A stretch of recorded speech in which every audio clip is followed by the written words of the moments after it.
जय राधा माधव।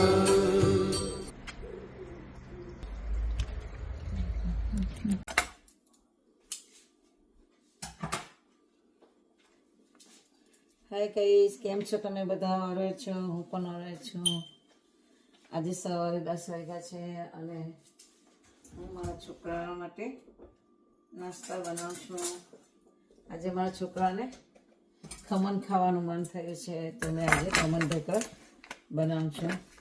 તૈયાર પાકીટ લાવી છું નાયલોન ખમણની. હવે હું બનાવું છું લોકો માટે.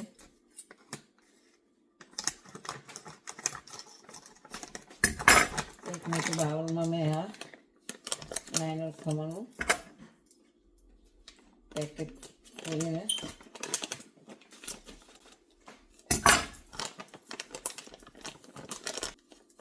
હવે એનું મિશ્રણ બનાવી રાખું. તૈયાર હોય જો કે એટલે એમાં કંઈ નાખવાનું તો હોય નહીં, પણ મેં થોડુંક પાછું એમાં એનો નાખું છું. હવે એમાં પાણી લઈને હવે મિક્સર બનાવું છું, મિક્સ કરું છું.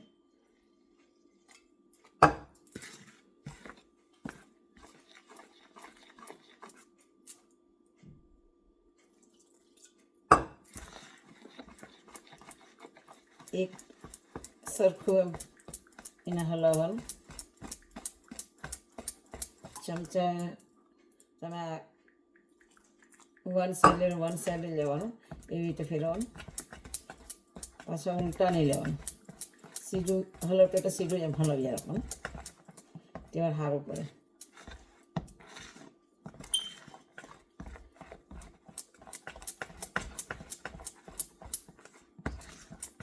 અને એને હલાવીને 5 મિનિટ છોડી દેવાનું, 4-5 મિનિટ માટે. આ બહુ જાડું, બહુ પતલું બી નહીં કરવાનું, બહુ જાડું બી નહીં કરવાનું. તરત જ આ પેસ્ટમાં આપણે રેડીને ઉમેરી લેવાનું. અને ઉપરથી જરાક તમને લાગે કે ઈનો નાખવું તો નાખી દેવાનું, તો આમ વધારે જરાક ખીલે. જોકે એમ તો રેડી જોઈએ, બધું તૈયાર આપેલું એમ આપેમાં, પણ મેં જરાક આમાં ઈનો પાછી નાખીને એટલે વધારે જ ખમણ સારું બને. હવે આ મેં 2 થાળી લીધી. એમાં હવે હું જરા તેલ લગાવી લઉં થાળીમાં. આવી રીતે જો આ થાળીમાં મેં લગાવી દીધું એટલે મારે 4-5 મિનિટ થઈ જશે. આ મિક્સરનું હલવીને રાખ્યું છે ને, એટલે આપણે હવે થાળીમાં લગાવીને પાણી આપણે જેમાં થાળી રાખવો હોય એવું મોટું એક તપેલું કે પછી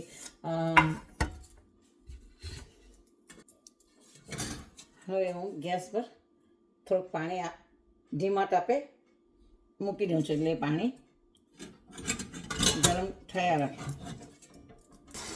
ચલાવી દીધું, ધીમા તાપ મેં ચાલુ કરી દીધા. હવે 1 ગ્લાસ લેવાનું, 1 ગ્લાસમાં અડધી ગ્લાસ પાણી લેવાનું. પછી આ પેકેટ નાખી દેવાનું. પેકેટનું મિશ્રણ બરાબર હલાવી દેવાનું. હવે આ મિક્સ થઈ ગયું ને, એટલે પેલો માવા બી પેલો જેવી બી આપણે ખમણનો બનાવ્યું હતું ને પેસ્ટ, એમાં બી 4-5 મિનિટ થઈ ગઈ. એટલે હવે આપણે આ મિક્સર નાખીને તરત જ નાખીને પછી આપણે આને મિક્સ કરી.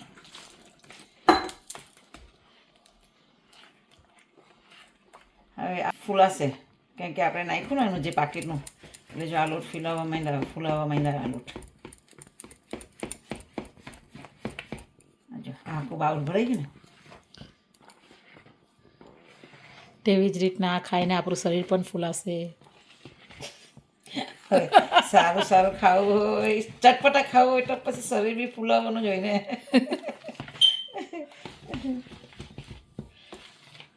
હજુ જરાક એને પતલું કરવાનું હોય, એટલે જરાક મેં હજુ આ ગ્લાસમાં જરાક છે હજુ ને આ પાણી સાથે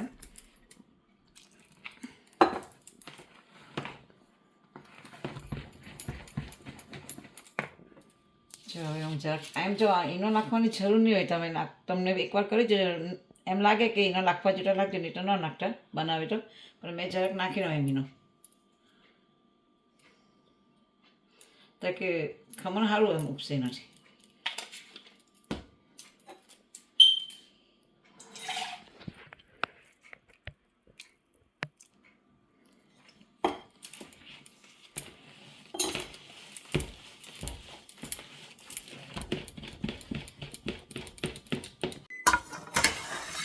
હવે આ બંને થાળીમાં મેં રેડી લઉં છું.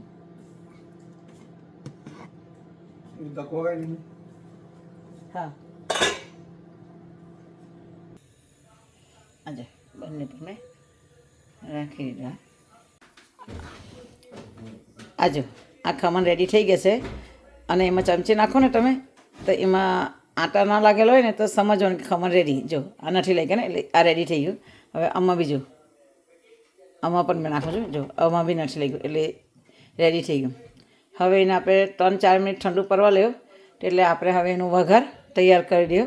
રાઈવાળું કરી પત્તા રાઈ એવું નાખીને ચાલ.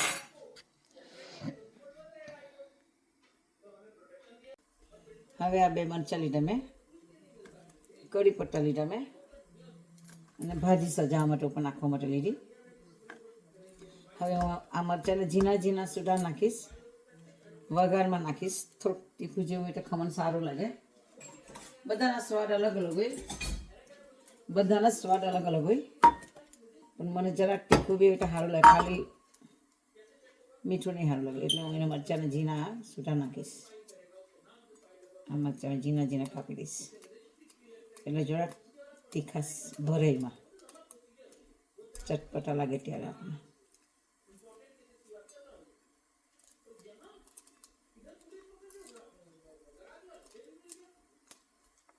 તમે કેવી રીતે બનાવે એ પણ મને કહેજો. મેં તો મારી રીતે આવી રીતે બનાવું છું.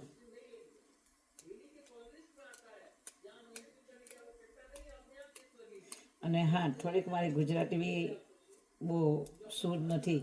અમે તંદેલમાં જે ભાષા બોલે ને એ વધારે અમને આવડી જાય. નાનપણમાં જે ભાષા અમે બોલી હતી ને પણ મેં સુધારવાની કોશિશ તો કરું છું. મારા લેંગ્વેજ થોડાક એમ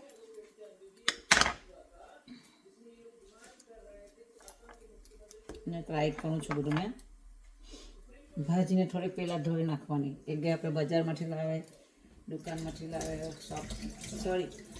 આપણે શોપમાંથી લાવે તો કેવા હાથમાં પકડેલો ને એટલે જરાક ધોઈ નાખવાની. આ સીધા લીધી ભાજી, બરાબર. ભાજી તો પછી કાપું, પહેલાં મેં વઘાર તમને બતાવી જોઈએ ને. હવે આમાં હું તેલ નાખી લીધું છે.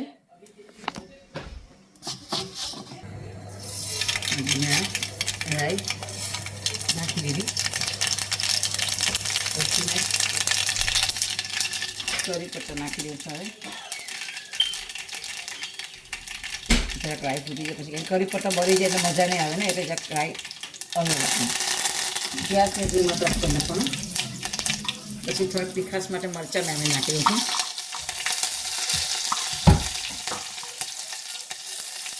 હવે અમે 1 ગ્લાસ પાણી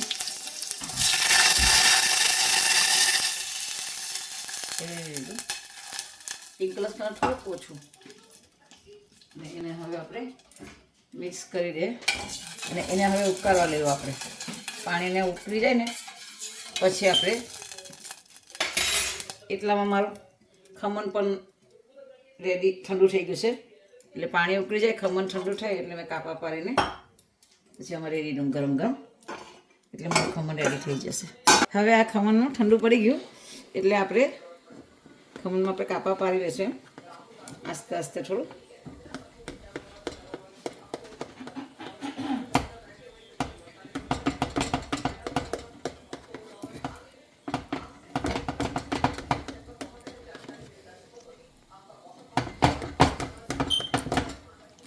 પછી એમ થાળી ફેરવી લઈશું.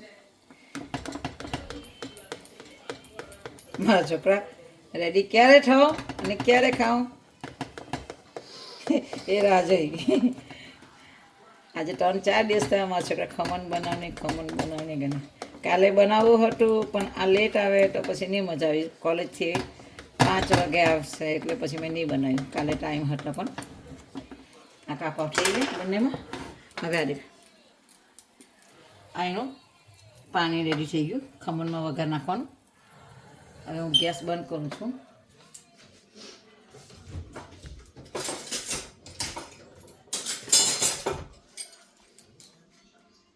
શાંતિ રહે પકડવાની.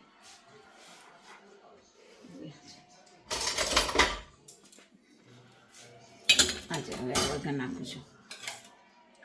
આમ રીયો નાસ્તો હશે આપણે.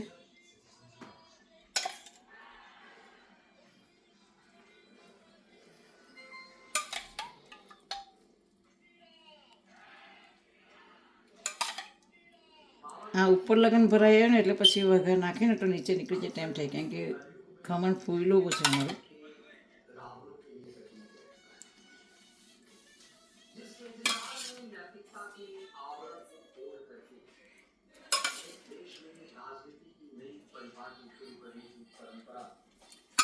આ ખમણ વઘારાઈ ગયું.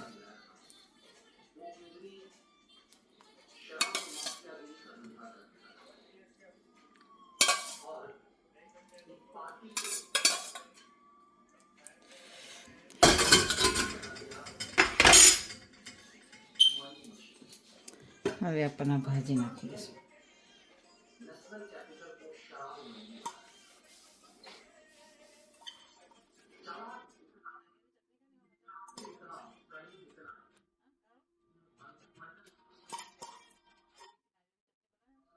આજે આ ભાજી નાખીને સજી ગયું. હવે એની સાથે ખમણ રેડી થઈ ગયું અમારું. હવે એની સાથે આ સેવ ખાશું અમે. ઉપર સેવ નાખીશું એટલે અમારું ખમણ હમણાં નથી નાખતી, કેમ કે હમણાં પછી ખાય તો એટલામાં જ નાખું છું, નહીં તો પછી સેવ બધી ઓછી થઈ જાય ને, એટલે હમણાં નથી નાખતીશું. જ્યારે આ પીસ કાઢીશ ને પછી જેને ખાવું હોય ત્યારે ઉપર નાખી આપીશ, કેમ કે હમણાંથી નાખી દઉં ને તો પછી સેવ બધી ઓછી થઈ જાય, એટલે હમણાં નથી નાખતી મેં. મારું ખમણ રેડી થઈ ગયું. આજે રેસીપી આમાં કદાચ ભૂલ બી હશે મારી તો તમે બતાવજો, અને તમે કેવી રીતે બનાવે એ પણ મને કહેશો. મુલાયમદાર ખમણ બની ગયું. જો આજે પંચો ભાંગે બી નહીં. જો